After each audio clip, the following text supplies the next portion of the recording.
महाभारत की एक छोटी कहानी, एकलव्य की निष्ठा। महाभारत में गुरु भक्ति और निष्ठा की अद्भुत मिसाल है। एकलव्य की कहानी। एकलव्य एक निषाद शिकारी राजकुमार था, जिसे धनुर्विद्या सीखने की गहरी इच्छा थी। एक दिन वह गुरु द्रोणाचार्य के पास पहुंचा और उनसे शिक्षा लेने की प्रार्थना की। लेकिन द्रोणाचार्य ने उसे शिष्य के रूप में स्वीकार नहीं किया, क्योंकि वह केवल क्षत्रियों और राजकुमारों को ही शिक्षा देते थे। पर एकलव्य निराश नहीं हुआ। उसने जंगल में द्रोणाचार्य की एक मूर्ति बनाई और उसे ही अपना गुरु मानकर कठिन तपस्या की तरह अभ्यास करने लगा। समर्पण और मेहनत से उसने इतनी उच्च कोटि की धनुर्विद्या सीख ली कि वह अर्जुन से भी अधिक कुशल हो गया। एक दिन गुरु द्रोणाचार्य और पांडव जंगल में घूम रहे थे। तभी उन्होंने देखा कि एक कुत्ता जोर जोर से भौंक रहा है, लेकिन उसकी आवाज नहीं आ रही।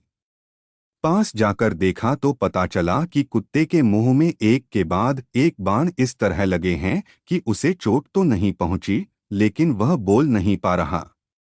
यह देखकर सभी आश्चर्यचकित हो गए। थोड़ी देर बाद एकलव्य वहां आया और द्रोणाचार्य को प्रणाम किया। गुरु ने पूछा, तुमने इतनी अद्भुत धनुर्विद्या कहाँ से सीखी? एकलव्य ने विनम्रता से कहा, गुरुवर, आपकी मूर्ति को सामने रखकर मैंने स्वयं अभ्यास किया।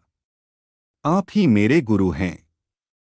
गुरु द्रोणाचार्य ने सोचा कि यदि एकलव्य जैसा महान धनुर्धर होगा तो उनके प्रिय शिष्य अर्जुन की प्रतिष्ठा कम हो जाएगी।